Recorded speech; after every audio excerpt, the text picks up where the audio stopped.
We have already covered the high level cloud adoption framework, and we have to go on each phases. And we have already talked about this, like it's not necessary you should go step by step, like strategy, then plan, then ready, then adopt, and then govern, manage. You could jump to any phase as per the requirement.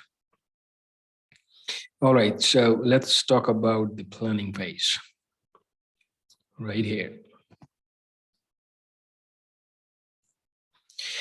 There we go. Today's video is all about planning phase.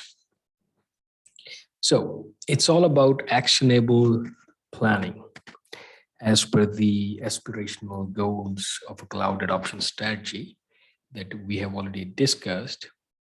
It's about planning technical efforts to move to the cloud or adopt the cloud and align them with business strategy.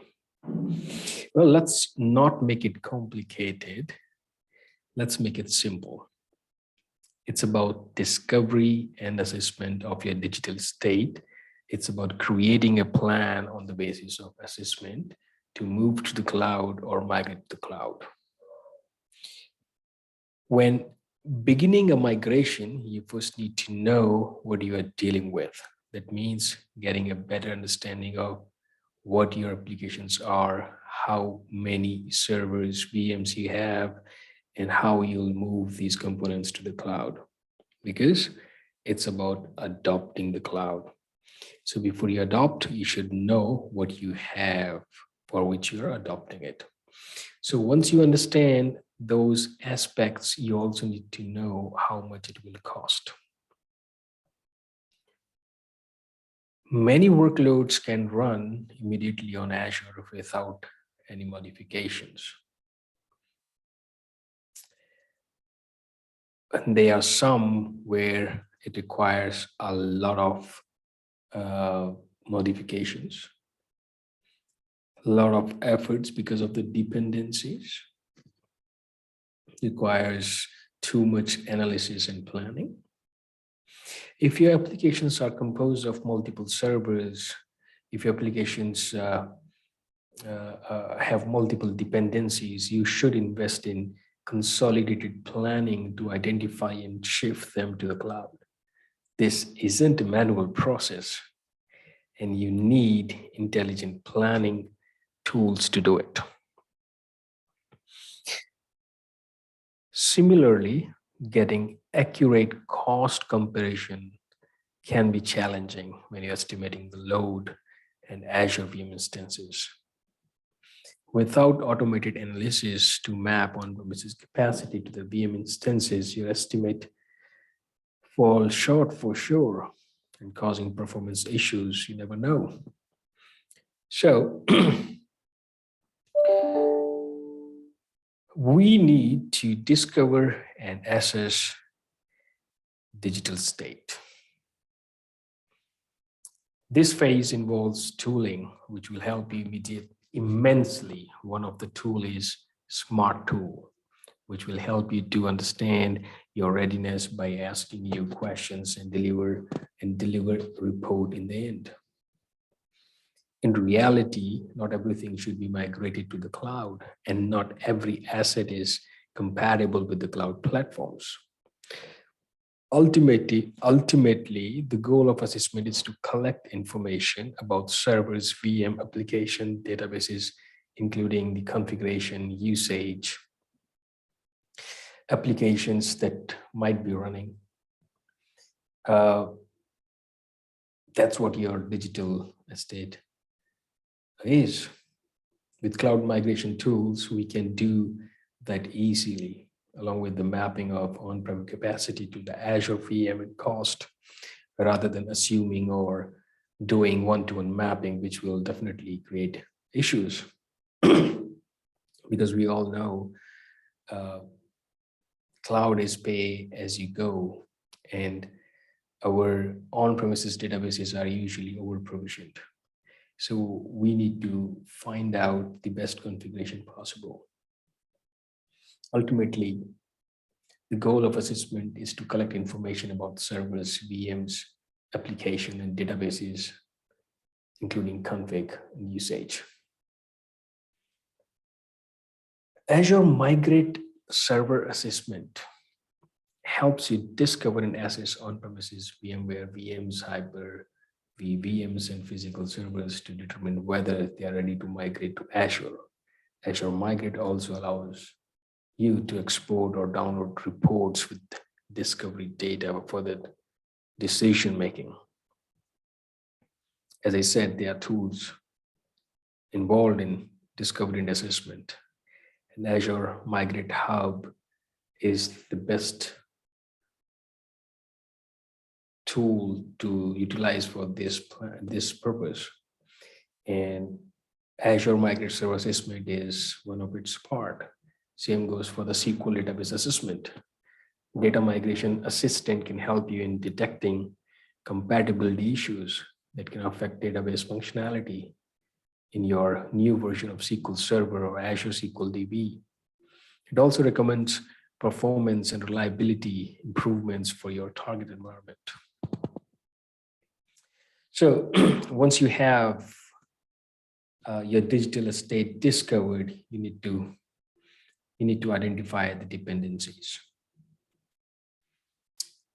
Because once discovery is complete, dependency will help you to create a plan which will not hamper your applications as much, because you do not want to leave any dependent workload on premises or forget to move. Maybe the dependencies as such, they should move together, like multi-VM consistency. Assessment enables you to ensure that each workload will function on your cloud platform. Through the collection and analysis of data, assessment tools can give you metrics on the readiness of the workload in the cloud. For example, is the OS that the workload runs on supported, or are there specific hardware dependencies that might not be replicated in cloud environments, such as UEFI boot on a disk that's larger than 4 terabytes. So once you understand the dependencies, readiness, you need to analyze the configuration. Yeah. So configuration analysis should show you workloads that will migrate with no modifications, those that might require basic modifications, and those that are not compatible in their current formation, as well as provide guidelines to remediate potential issues or recommend configuration changes. Till now, I hope you are with me. We have discovered the digital estate, we'll figure it out the dependencies, we did the analysis of the configuration, which these things will help us to plan the cost, and there are tools involved as well. This is important because, as I said even before, on-prem VMs are often over-provisioned but underutilized. If you were to take the physical configuration of your on-prem server and map this to Azure VM series type, you would likely find that you're paying more for performance and scale than you need. The goal in any cloud model is to drive your VM's efficient level of utilization while making sure you meet performance and reliability goals through historic resource analysis. Intelligent cost analysis tools can determine the actual usage of your workload and suggest the best cloud Azure VM series to use. Don't just use same configuration as you have on premises. I know in organizations, people do that for the estimate, but that is just for the estimate. That's not the way it should be. And once the migration takes place, the actual discovery and assessment takes place, those VM sizes also changes as per the report of the Azure Migrate. Anyways, to evaluate the potential cost savings of migrating to Azure, calculate and compare your TCO, total cost of ownership for Azure, with that of a comparable on-premises deployment. It is a free tool available. You can also utilize Azure pricing calculator to find out the state price or Azure infrastructure, how it will look in cloud. Then ultimately, once we have all these things in place, it's about migration. Using your application inventory, prioritize your applications into a migration plan based on dimensions such as business priority and complexity. Usually we move that application which is not complex and has very less dependencies or no dependencies, and not business critical, but of course the usage is there. And the learning of this will utilize in the migration of the second application, then third, then fourth. Then we need to align the migration team. An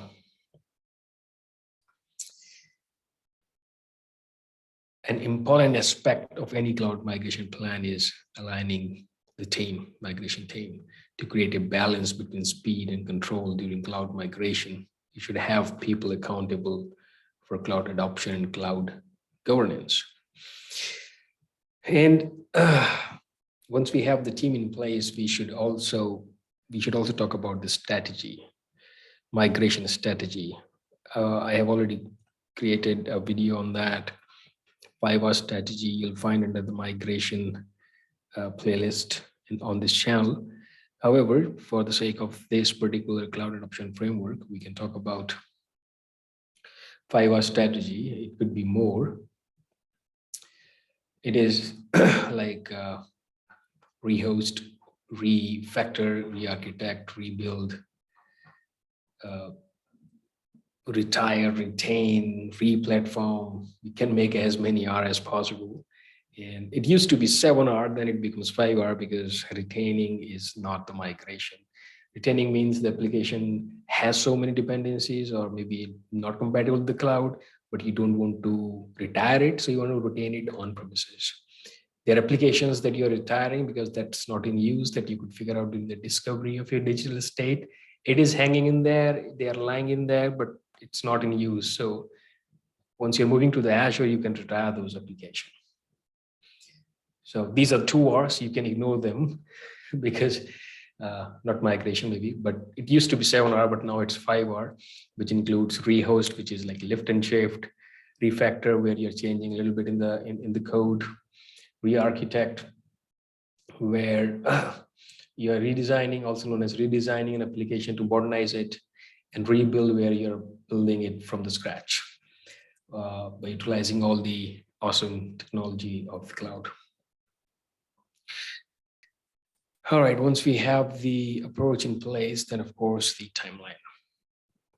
Any cloud migration project should have a well-defined timeline for migration execution.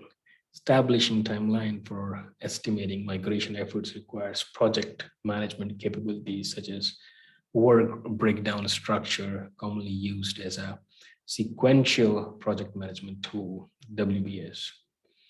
Work breakdown structure represents how dependent tasks will be completed over time. So this is not all. There are so many things in the cloud adoption framework. If I show you,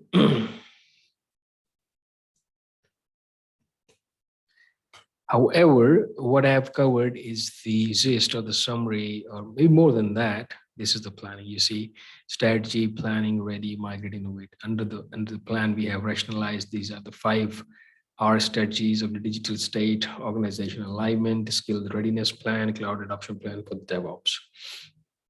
So there are so many things. It's a huge documentation. And if you'd like to read, please go ahead and read about it. This is a smart tool that we talk about. We have covered a good amount of cloud adoption framework in our videos, but not all for sure. Well, thank you for watching and you have a good day. Bye-bye.